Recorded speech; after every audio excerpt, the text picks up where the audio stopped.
Hi friends, ಎಲ್ಲರಿಗೂ ನಮಸ್ಕಾರ. ನಾವು ಭಾಳಷ್ಟು ಸಂದರ್ಭಗಳಲ್ಲಿ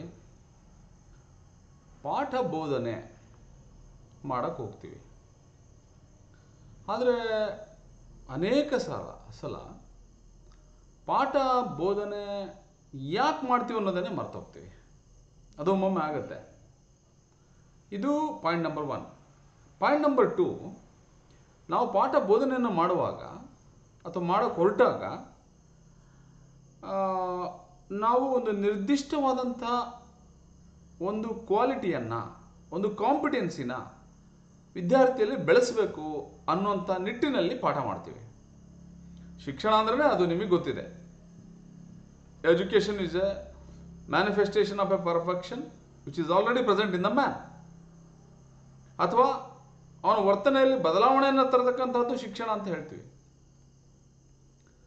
ಸೊ ನಾವು ಏನೇ ಪಾಠ ಮಾಡಿದರೂ ಕೂಡ, ನಾವು ಯಾವುದೇ ವಿಷಯಗಳನ್ನು ನಾವು ತಿಳಿಸಿದರೂ ಕೂಡ ಅವನ ವರ್ತನೆಯಲ್ಲಿ ಏನು ಬದಲಾವಣೆಗಳಾಗ್ತದೆ, ಅವನಲ್ಲಿ ಯಾವ ಕೌಶಲ್ಯಗಳನ್ನು ನಾವು ಅಭಿವೃದ್ಧಿಪಡಿಸ್ತೀವಿ ಅನ್ನೋದನ್ನು ಗಮನದಲ್ಲಿಟ್ಟುಕೊಂಡು ಪಾಠ ಬೋಧನೆಯನ್ನು ಮಾಡಿದಾಗ ಖಂಡಿತವಾಗಲೂ ವಿದ್ಯಾರ್ಥಿಯಲ್ಲಿ ಅವನಿಂದ ನಾವು ಒಳ್ಳೆ ಎಕ್ಸ್ಪೆಕ್ಟೆಡ್ ಲರ್ನಿಂಗ್ ಔಟ್ಕಮ್ ಅಂತ ಕರಿತೀವಿ ನಾವು. ಅಂದರೆ ಅಪೇಕ್ಷಿತ ಗುಣಾತ್ಮಕ ಕಲಿಕೆ ಉಂಟಾಗಿರೋದು, ಅದನ್ನು ನಾವೇನಂತ ಕರಿತೀವಿ, ಕಲಿವಿನ ಫಲಗಳು ಅಂತ ಕರಿತೀವಿ. ಸೊ ಈ ಒಂದು ಕಂಟೆಸ್ಟಲ್ಲಿ ನಾವು ಅದನ್ನು ನೋಡೋದಾದರೆ ಟೀಚಿಂಗ್ ಅಂದರೆ ಏನು ಅನ್ನೋದನ್ನು ಒಂದು 2 ನಿಮಿಷ ನೋಡ್ಕೊಂಬಂದ್ಬೇಡ. So what is teaching?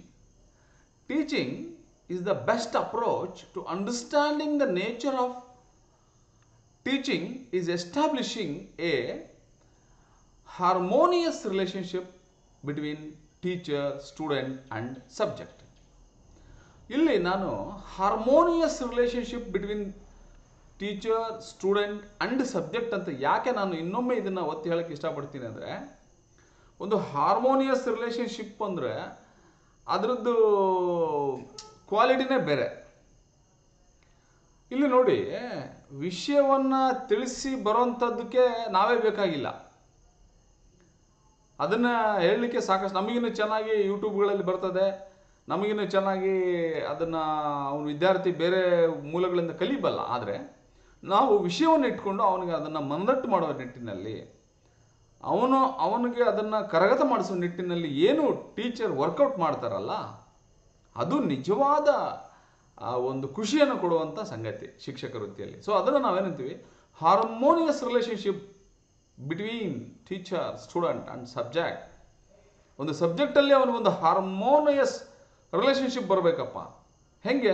ಈಗ ಸೈನ್ಸ್ ಪಾಠ ಮಾಡುವಾಗ ನಾವು ಏನು ಹೇಳ್ತೀವಿ, ಸೈಂಟಿಫಿಕ್ ಆ್ಯಟಿಟ್ಯೂಡನ್ನು ಡೆವಲಪ್ ಮಾಡ್ತೀವಿ ಅಂತ ಒಂದು ಜನರಲ್ ಆಬ್ಜೆಕ್ಟಿವ್ ಬರ್ಕೊತೀವಿ.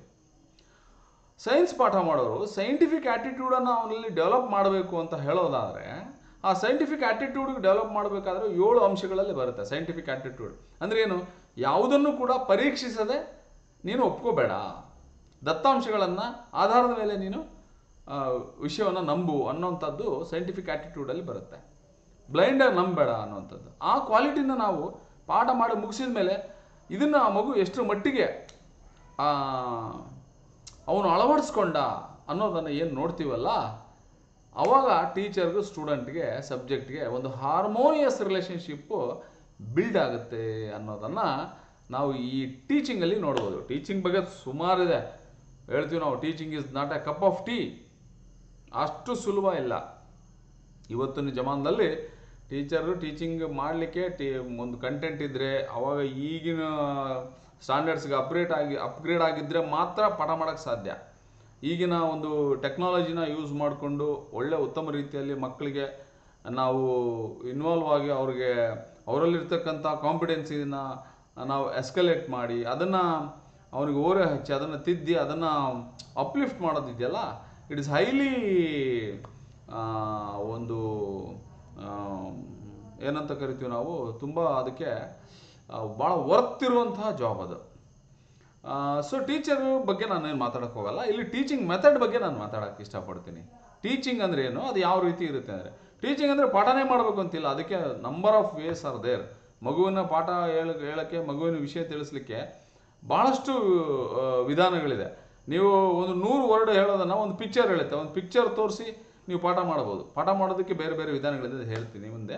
ಆ್ಯಕ್ಚುಲಿ ನಾನು ಈ ಟಾಪಿಕನ್ನು ನಿಮಗೆ ಇವತ್ತು ಇಂಟ್ರೊಡ್ಯೂಸ್ ಮಾಡೋಕ್ಕೆ ಹೊರಟಿರೋದೇನಪ್ಪ ಅಂದರೆ, ಒಂದು ಟೀಚಿಂಗ್ ಅಂದ್ರೆ ಏನೋ ಅದು ಹೆಂಗೆ ಸ್ಟಾರ್ಟ್ ಆಗುತ್ತೆ, ಮತ್ತು ಟೀಚಿಂಗಲ್ಲಿ ಮೈಕ್ರೋ ಟೀಚಿಂಗ್ ಅಂದ್ರೇನೋ ಅದು ಹೇಗೆ ಸ್ಟಾರ್ಟ್ ಆಗುತ್ತೆ. ಆ ಮೈಕ್ರೋ ಟೀಚಿಂಗ್ ಅನ್ನೋದನ್ನೇ ಒಂದು ಸಪ್ರೇಟಾಗಿ ಸ್ಟಾರ್ಟ್ ಮಾಡ್ತೀನಿ. ಬಿಫೋರ್ ದಟ್ ಟೀಚಿಂಗಿಗೆ ಅಂದರೆ ಏನು, ಅದು ಯಾವ ರೀತಿ ಫ್ಲೋ ಆಗುತ್ತೆ ಅನ್ನೋದನ್ನು ನಾವು ಸ್ಲೈಡಲ್ಲಿ ನೋಡ್ಕೊಂಬರೋಣ. See, teaching is activity of facilitating learning. ವಿದ್ಯಾರ್ಥಿಯ ಕಲಿಕೆಗೆ ಹೆಲ್ಪ್ ಮಾಡುವಂಥದ್ದು ಒಂದು ಟೀಚಿಂಗ್ ಅಂತ ಅನಿಸ್ಕೊಳ್ಳುತ್ತೆ. And then effectiveness in teaching does not relate to teacher's age, sex and teaching experiences. ನೋಡಿ, ಪಾಠ ಹೇಳುವಾಗ ಅಥವಾ ಕೇಳುವಾಗ ಅದು ಮಾಸ್ಟರ್ ಆಗಿರಲಿ, ಟೀಚರ್ ಆಗಿರಲಿ, ಅಥವಾ ವಿದ್ಯಾರ್ಥಿ ಆಗಿರಲಿ, ವಿದ್ಯಾರ್ಥಿನಿ ಆಗಿರಲಿ, ಮ್ಯಾಟ್ರ್ ಆಗಲ್ಲ. ಸಬ್ಜೆಕ್ಟ್ ಮಾತ್ರ ಮ್ಯಾಟ್ರ್ ಆಗುತ್ತೆ. ಆ್ಯಂಡ್ ಟೀಚಿಂಗ್ ಎಕ್ಸ್ಪೀರಿಯನ್ಸ್ಗಳು ಏನಿದೆ ಅದು ಬಹಳ ಜಿನೇನ್ ಆಗಿರುವಂಥದ್ದು ಇದೆ ಅನ್ನೋದನ್ನು ನಾವಿಲ್ಲಿ ಗಮನಿಸ್ಬೋದು. ಓಕೆ. ಆ್ಯಂಡ್ ದೆನ್ ಇಲ್ಲಿ ನೋಡಿ, ಇಲ್ಲಿ ಈ ಚಿತ್ರ ಭಾಳ ಚೆನ್ನಾಗಿ ಹೇಳುತ್ತೆ. Defective teaching learning process. ಈ ಚಿತ್ರ ನೋಡಿ, ಇದು ಎಷ್ಟು ಚೆನ್ನಾಗಿ ಇದು ಏನಾಗುತ್ತೆ, ಇಲ್ಲಿ ಇದು ಹಿಡ್ಕೊಂಡು ಇದು ಮೂಮೆಂಟ್ ಆಗುತ್ತೆ. ಆ್ಯಕ್ಚುಲಿ ಇದರಲ್ಲಿ ಬರ್ತಿಲ್ಲ, ಇವರು ಮಾಸ್ಟ್ರು ಅದನ್ನು ಬೀಟ್ ಮಾಡ್ತಿದ್ದಾರೆ ಮಗುಗೆ, ಅವನಿಗೆ ಕಲಿಯೋಕ್ಕಾಗ್ತಿಲ್ಲ. So this is the way of ಒಂದು ವಿಷಯವನ್ನು ನಾವು ಕರೆಕ್ಟಾಗಿ ಅಪ್ರೋಚ್ ಮಾಡದೇ ಇದ್ದರೆ ಏನಾಗುತ್ತೆ ಅನ್ನೋದು ಚಿತ್ರ ನೋಡ್ಬೋದು. Then what is learning and how learning happens. ಕಲಿಕೆ ಅಂದರೆ ಏನೋ, ಅದು ಹೇಗೆ ಉಂಟಾಗುತ್ತೆ, ಅದು ಭಾಳ ಇಂಪಾರ್ಟೆಂಟ್ ಆಗುತ್ತೆ. ಲರ್ನಿಂಗ್ ಅಂತ ಹೇಳಿದ್ರೆ ನಾಲೆಡ್ಜ್ ಅಕ್ವೈರ್ಡ್ ಬೈ ಸ್ಟಡಿ, ಅದನ್ನು ನಾವು ಲರ್ನಿಂಗ್ ಅಂತ ಕರಿತೀವಿ. And learning happens and knowledge is generated. ಕಲಿಕೆ ಅನ್ನೋದು ಉಂಟಾಗುತ್ತೆ, ನಾಲೆಡ್ಜ್ ಅನ್ನೋದು ಉತ್ಪಾದನೆ ಆಗುತ್ತೆ ಅನ್ನೋದನ್ನು ನಾವಿಲ್ಲಿ ಗಮನಿಸ್ಬೋದು. Okay. There is a famous saying. ಏನು famous saying? I hear I forget, I see I remember, I do I understand. ನಾನು ಏನು ಕೇಳ್ತೀನಿ ಅದು ಮರ್ತೋಗುತ್ತೆ, ಏನು ನೋಡ್ತೀನಿ ಅದನ್ನು ನೆನಪಿಸ್ಕೋಬೋದು, ಏನು ಮಾಡ್ತೀನಿ ಅದು ಶಾಶ್ವತವಾಗಿ ಉಳಿಯುತ್ತೆ. ಅದಕ್ಕೆ ಟೀಚರ್ ಆದಂಥವರು ಮಕ್ಕಳನ್ನು ಲರ್ನಿಂಗ್ ಬೈ ಡೂಯಿಂಗ್ ಮೆಥಡ್ನಲ್ಲಿ ತೊಡಗಿಸ್ಕೋಬೇಕು ಅನ್ನುವಂಥದ್ದನ್ನು ಇಲ್ಲಿ ನೋಡ್ಬೋದು. ಹೌ ಲರ್ನಿಂಗ್ ಹ್ಯಾಪನ್ಸ್, ಹೇಗೆ ಕಲಿಕೆ ಉಂಟಾಗುತ್ತೆ? C, we remember 20% of what we hear and 30% of what we C and 50% of what we C and here. ಏನು ನೋಡ್ತೀವಿ ಮತ್ತು ಕೇಳ್ತೀವಿ ಅದು 50% ಇರುತ್ತೆ. And 90% of what we see here and do. 90% ಕೇಳ್ತೀವಿ, ನೋಡ್ತೀವಿ ಮತ್ತು ಮಾಡ್ತೀವಿ, ಅದು ಮಾತ್ರ ಉಳಿಯುತ್ತೆ. ಸೊ ಅದಕ್ಕೆ ನಾವು ಯಾವಾಗಲೂ ಇದಕ್ಕೆ ಫೋಕಸ್ ಮಾಡಬೇಕು. So how learning happens. See, ಇಲ್ಲಿ ನೋಡಿ 20% here, see 30%, here and see 90%, see here, see and do. So 90%, here and see 50% ಇದೆ. ಸೊ ನಾವಿಲ್ಲಿ ನೋಡ್ಬೋದು. ಓಕೆ.